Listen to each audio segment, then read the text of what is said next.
అసలైన భూ యజమానులని భూ ఆక్రమణదారులు బెదిరిస్తున్నారు. అవును. భూ కబ్జాదారులు చెలరేగిపోతున్నారు. కరీంనగర్ కార్పొరేషన్ పరిధిలో స్థలాల రేట్లు ఒక్కసారిగా పెరగడంతో కబ్జా చేస్తున్నారు. ఫేక్ డాక్యుమెంట్లు సృష్టిస్తున్నారు. ఇదే క్రమంలో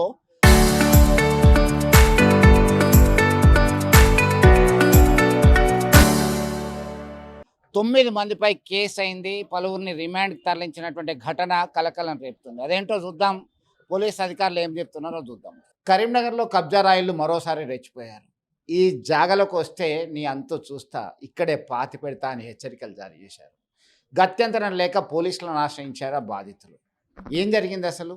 ఎలాంటి భూ ఆక్రమణలు జరుగుతున్నాయి? ఎంతమంది అరెస్ట్ అయ్యారు? వారి మీద ఏ సెక్షన్ల మీద కేసు నమోదైంది? మనతో మాట్లాడడానికి కరీంనగర్ రూరల్ 2 టౌన్ సీఐ ఉన్నారు, సుజన్ ఉన్నారు.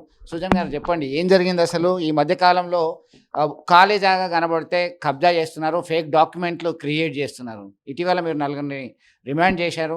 ఏం జరిగింది అసలు? యాక్చువల్‌గా చింతకుంట అంటే పద్మానగర్ బైపాస్‌కి సంబంధించిన ఇష్యూలో దాని పట్టేదారు వచ్చేసి అహ్మద్ గారు, షేక్ అహ్మద్ గారు వచ్చేసి 212 సర్వే నంబర్. దాంట్లో అప్పట్లో ప్లాటింగ్ చేసిండనంట. దాంట్లో రిమైనింగ్ వాళ్ళందరికీ కూడా వీళ్ళ త్రూనే లింక్ డాక్యుమెంట్స్ కానీ ఈ పట్టాదారు త్రూలోనే కింది వరకు కొనడం జరిగింది. అక్కడ ఒక ఖాళీ ప్లేస్ ఉండే. ఈ ప్లాట్‌లలోనే మధ్యలో ఒక ప్లాట్ ఖాళీగా ఉండే. దాన్ని ఎవరు కొనలేరు.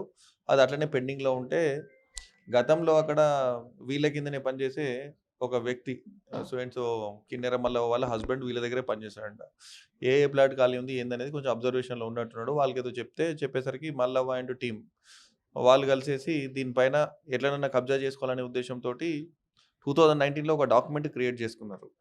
డైరెక్ట్ దాంట్లో ఎట్లా వచ్చింది ఏంది అనేది ఏమీ మెన్షన్ చేయకుండా డాక్యుమెంట్ రిజిస్ట్రేషన్ సేల్ డీడ్ కొట్టించుకున్నారు. రవీందర్ అనే వ్యక్తి ద్వారా ఇంకో భాగ్యలక్ష్మి అనేటి ఆమెకి అమ్మినట్టు చేసిండ్రు. దీని తర్వాత వాళ్ళు వేరే వాళ్ళకి అమ్ముదామన్నా చేద్దామన్నా కూడా దాంట్లో లింక్ డాక్యుమెంట్ లేదు, కనెక్టివిటీ డాక్యుమెంట్ లేదు. కాబట్టి దాన్ని ఎవరు కొనట్లేదు. కాబట్టి వీళ్ళు ఏం చేసిండ్రు, తర్వాత దీన్ని క్యాన్సలేషన్ డీడ్ మాకు కొన్ని అవసరం అంటే వేరే పరిస్థితుల వల్ల దీన్ని క్యాన్సిల్ చేసుకుంటున్నాం అని చెప్పేసి 2020లో దాన్ని క్యాన్సలేషన్ డీడ్ కొట్టిండ్రు. ఎవరు? అదే రవీందరు మళ్ళీ అదే భాగ్యలక్ష్మి తోటి క్యాన్సలేషన్ కొడతారు. కొట్టిన తర్వాత మళ్ళీ ఒక వారం రోజులకే మళ్ళీ సేల్ డీడ్ కొడతారు. అదే రవీందరు అదే భాగ్యలక్ష్మికి మళ్ళీ.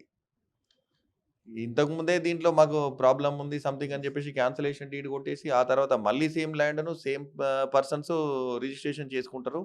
దాంట్లో ఒక పేర యాడ్ చేస్తారు. దాంట్లో ఏందంటే కిన్నెర మల్లవ్వ ద్వారా ఈ రవీందర్‌కు ల్యాండ్ వచ్చినట్టు ₹100 సింపుల్ సేల్ డీడ్. సాదా బైనామా. సాదా బైనామా కూడా అది బాండ్ పైన ఒకటి రాసేసుకొని అది ఆ పేరాని యాడ్ చేసి దీంట్లో ఇంకేం చేస్తారంటే దాన్ని కూడా 2007లో ఆ బాండ్ పేపర్‌ను దాన్ని ₹26,000 రిజిస్ట్రేషన్ ఆఫీస్‌లో పే చేసి దీన్ని ఇంపౌండ్ చేసుకొని దీనికో లీగాలిటీ వచ్చేటట్టు క్రియేట్ చేసుకున్నట్టు దాంట్లో మెన్షన్ చేసి అప్పుడు రవీందర్ ద్వారా మళ్ళా భాగ్యలక్ష్మికి సేమ్ పర్సన్‌కి రిజిస్ట్రేషన్ చేస్తారు. దీంట్లో విట్నెస్‌ల కింద మల్లవ్వ అండ్ ఈ మన మరి వెంకటస్వామి గారు ఇంకా తిరుపతి అదర్ కొంతమంది ఉన్నారు దీంట్లో. బాలయ్య వీళ్ళందరికీ ఒక టీమ్ లాగా తయారై వీళ్ళందరూ ఒకటి ఇక ఫేక్ అసలు వాళ్ళ ప్లాటే వాళ్ళది కాదు. కానీ అది 2 గుంటల జాగా. ఇది వాళ్ళు ఇక చాలా అక్కడ పోయినారు. పోయిన తర్వాత వేరే పర్సన్స్ ఎవరికో అమ్మిండ్రు. అమ్మిన తర్వాత వాళ్ళు ఏం చేశారు, వాళ్ళు బ్యాంక్‌లో మార్ట్‌గేజ్ చేసిండ్రు. మున్సిపల్‌కి గిఫ్ట్ డీడ్ చేసినారు. యాజ్ పర్ నార్మ్స్ ప్రకారం రోడ్స్‌కి దానికి పోయేడుంటే ఆ బ్యాంక్ అయినా వీళ్ళకి లోన్ ఇవ్వడము ఇవన్నీ జరిగినాయి. ఇవన్నీ జరిగేసరికి ఈయన ఎన్ని సార్లు పోయి అడిగినా వాళ్ళు పోతేనేమో అక్కడికి వస్తే వాళ్ళు బెదిరియడం చేయడం చేసినట్టు ఈ పట్టేదారు వాళ్ళు పోతే. అప్పుడు వాళ్ళు గత్యంతరం లేక పోలీస్‌ని అప్రోచ్ అవ్వడం జరిగింది. వచ్చి కంప్లెయింట్ చేస్తే కేసు రిజిస్టర్ చేయడం జరిగింది. దాంట్లో ఇన్వెస్టిగేషన్‌లో భాగంగా సబ్ రిజిస్ట్రార్‌కును మున్సిపల్ వాళ్ళకి అందరికీ కూడా లెటర్‌లు పెట్టడం జరిగింది. ఏ రకంగా అనేది దాంట్లో చాలా క్లారిటీగా కనబడుతుంది. ఎందుకంటే లింక్ డాక్యుమెంట్ లేదు. పట్టేదారు మిగతా పక్కన వాళ్ళ డాక్యుమెంట్స్ అన్నీ కూడా వెరిఫై చేయడం జరిగింది. వెరిఫై చేస్తే దానికి యాక్చువల్ పట్టాదారు వచ్చేసి షేక్ అహ్మద్ వాళ్ళ ద్వారానే రిమైనింగ్ పర్సన్స్ కొన్నట్టు కూడా ఉంది. ఈ లోకిని పోచే వాళ్ళు కొనేటప్పుడు కూడా పక్కన వాళ్ళు చెప్పినట్టు ఇది వాళ్ళ జాగా కాదు, మీరు వీళ్ళతోటి కొనకండి అనగా కూడా వాళ్ళు తక్కువ ధరకు వస్తుందని చెప్పేసి వాళ్ళు కొనడం జరిగింది. దీని ద్వారా ఇక కబ్జాకు గురైన వాళ్ళు చేయడం వల్ల సిపి గారు ఎట్లాగూ భూ కబ్జాల పైన ఉక్కుపాదం మోపాల్సిందని చెప్పేసి సార్ ఇన్స్ట్రక్షన్స్, దానిపైన స్ట్రిక్ట్ యాక్షన్ ఉండాలి అని చెప్పడం వల్ల మేము యాక్షన్ తీసుకొని ఇమీడియట్గా అవైలబుల్ ఉండే టోటల్ 9 మెంబర్స్ పైన పెట్టినారు. దాంట్లో ఒక పర్సన్ భాగ్యలక్ష్మి చనిపోయింది. ఈ ఇంకోటి తిరుపతి అనే పర్సన్ అనుకుంటా, ఆయన బెడ్ రిడన్ అయి ఉన్నాడు. అది 20 డేస్ క్రితం ఏదో సర్జరీ అయిందంటే ఇంక ఆయనను అబ్స్కాండింగ్‌లో ఉండే. మిగతాది వెంకట స్వామి ఏంటంటేనే మరి అప్పుడు హైదరాబాద్‌లోనో ఇక్కడ ఉండే లొకేషన్ అప్పుడు పెడితే ఇంకా ఈ లోపు 24 అవర్స్ లోపల మనం రిమాండ్ చేయాలి, కోర్ట్‌లో ప్రొడ్యూస్ చేయాలనే ఉద్దేశంతోటి ఇది జరిగింది.